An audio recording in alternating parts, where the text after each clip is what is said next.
and gentlemen, this is practice, okay? I'm going to work on not licking my lips. I'm going to work on not saying right. And I'm going to work on not turning my lips like that. So, here we go. So we're going to go to kind of do the whole thing, right? Ladies and gentlemen, it is my distinct pleasure to introduce our keynote speaker. Our keynote speaker has written several books on success. Our keynote speaker has been a person who's traveled extensively throughout the country. And everywhere he goes, audiences are just amazed at how practical the information that he's, as we say down south, as he's fixing to share with us, how practical this information is and how we can apply it into our lives to get exactly what it is that we want. Ladies and gentlemen, without further ado, Mr. Leslie Carr.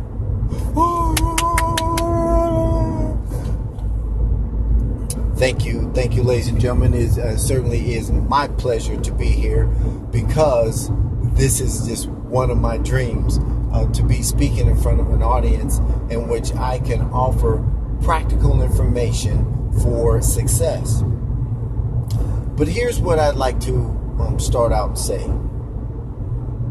Ladies and gentlemen, boys and girls of all ages, you are the greatest show on earth.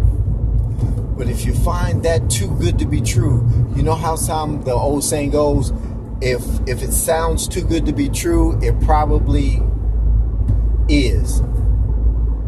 So is it too good to be true that you are the greatest show on earth? Well, if you have that little bit of doubt and thinking that's what I'm here to change. I'm here to correct that thinking, not correct that thinking.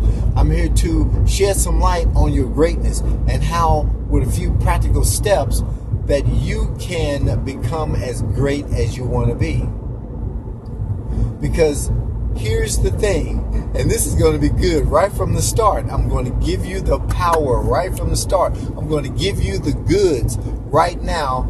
So if you get sick or need to leave or you don't like what I'm getting ready to say, you can take this one thing and use it to attain your greatness. Are you ready? Here it is. If you find it too hard to believe, too good to be true, that you are the greatest show on earth, all it requires is work in order for you to achieve your greatness.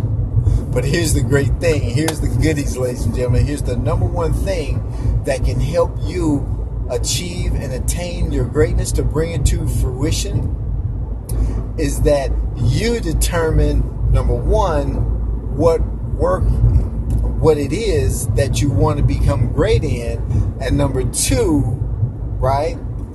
I'll say it right. You determine how you want to do the work. You determine what the work is.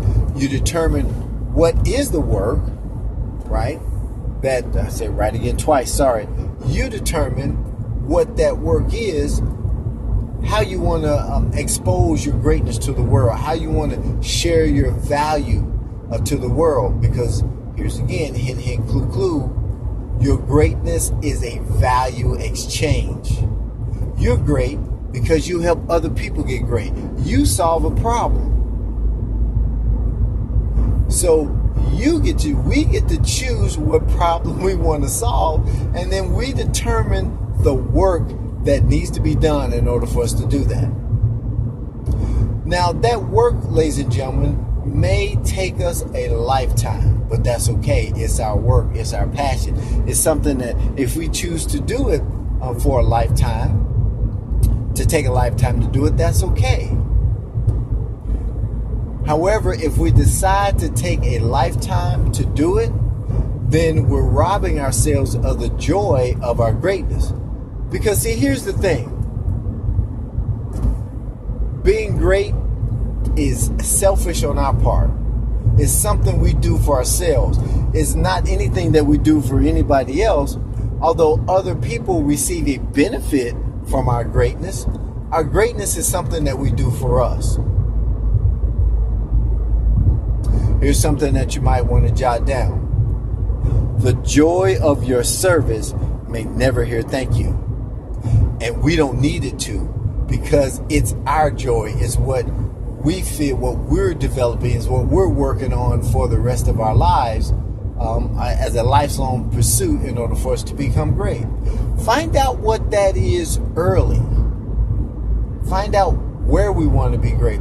There's a book that I had the privilege of reading. It was an incredible value. I bought this book, and this is not a plug for the dollar store, Dollar Tree dollar stores, but check out their, I won't say the library, but check out their book selection. This book I received, and I can either show it on a slide or I can either pick up the book. I think it may show the book because I'm going to have a violin case as opposed to my golf clubs. And here's the thing with that. Well, many people ask me, and I could bring this in the introduction, many people ask me, why do I carry a violin case with me on stage? Is it like I'm going to play some music to go along with my presentation? Oh yeah, that would be phenomenal if I could. If that's one of the things that I want to be great at, but that's not. So guess what? I'm not doing that. I bring a violin case with me on stage to the platform, because if I brought my golf clubs up here, that would look retarded. That would look stupid, wouldn't it? Although my golf clubs are over there, because that's a game that I want to play that to the best of my ability. Golf is such a wonderful thing. It teaches us so many lessons. And so today, we're all going to become golfers. Hey, oh my God, here we go, another golf freak. Well, fanatic. You're absolutely right. I am a golf fanatic. But golf, in a sense, that's, again, it's practical for us to elevate our greatness if we're a golfer. And who, ladies and gentlemen, let me ask you a question, if there's any golfers in here, who arguably is the greatest golfer that has ever lived?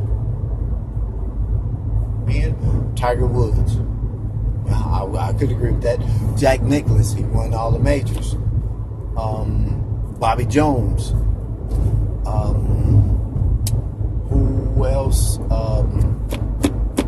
The guy who invented the game of golf over in Ireland somewhere. He could be the greatest golfer of all times. But I'm here to put just a little bit of spin on golf. GOLF.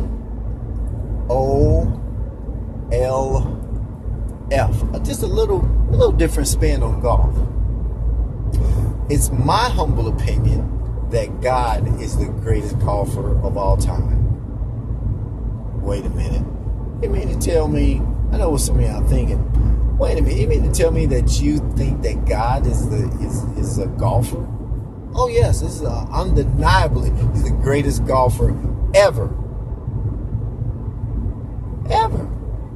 And here's the reason why. Because golf, capital GOLF, is an acrostic for give, obsessive, love, forgiveness, forever. Give, obsessive, love, forever. Who does that? Well, God does that. He gives obsessive love forever. So how is God being the greatest golfer ever? How does that equate to us and our greatness? Well, see, here's the thing. In order for us to be great, remember I said that there has to be an exchange of value, that somebody else has the benefit for what we love doing. So when we give love, obsessive love forever, somebody gets a bump off of that. Well, how can we give obsessive love forever? We get to choose how we want to express that love. We get to show our greatness, whether it's in speaking, whether it's in dancing, whether it's in cooking, whether it's in nurturing, whether it's in teaching. See, that's the love that we give forever. It can be a lifelong pursuit. That's why golf is the greatest thing ever invented, because golf equals love.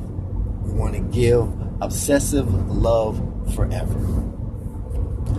That was pretty good.